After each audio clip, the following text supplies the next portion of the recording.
Don't get ripped off. Okay, maybe that's an exaggeration, but we all know that selling your home can be an expensive process. So you need to make sure that you're hiring the right listing agent. So how do you know if your listing agent is the right one for you? Well, I'm here to help. These are the questions I would ask an agent you're interviewing about listing your home.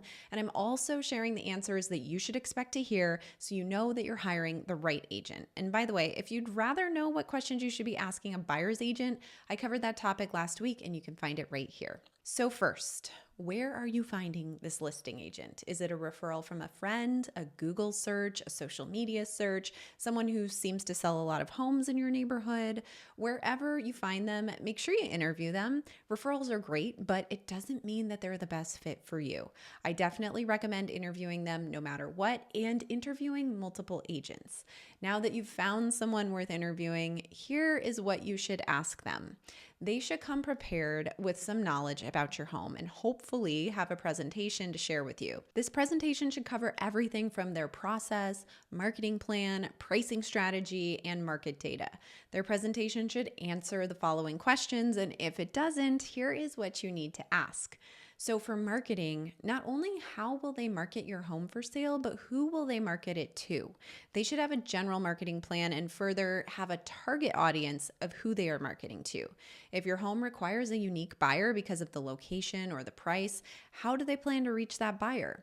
Marketing should go beyond just putting your home in the MLS and syndicating to all of the home search sites. Of course, they will do that, but they should be using a mixture of traditional marketing, social media, and digital marketing. There are so many opportunities at our fingertips to provide exposure to a listing. The old school methods of open houses, flyers, all of that still works, but there's so much more that they can do. Using social media to organically reach buyers and creating video content, both professional and amateur, for various social media outlets. They can run ads on Facebook, Instagram, Google. The list goes on. There are a lot of ways to create exposure for your listing, so make sure their marketing plan is robust. Next, what is their list price strategy? Remember, the listing price is different than your home's value. If you want to learn more about list price strategy, you can check out this video here where I dive deeper into what that looks like. Do they plan to price the house higher than comparable sales, lower, right in line with comparable sales? Each strategy will garner a different outcome, so you want to make sure you're aligned with that. Even though your home's value is determined by what a buyer is willing to buy for and a seller is willing to sell for, they should have a recommended value for your home. This should be based on market data, not only in your neighborhood, but in the area as a whole. They should be able to present comparable sales, activity in the area, whether it's a buyer's market, seller's market, neutral market, the median sales price, median days on market, and so on. If they can't talk intelligently about what's going on in the market, they likely don't have a good handle on it and could lead you astray when it comes to pricing your home. One thing you might not think about asking, but is very important, is what are their process and systems like? Do they have a team? Is it just them? Do they have a coordinator who handles the paperwork? There are a lot of moving pieces in a transaction, even before you're under contract with a buyer.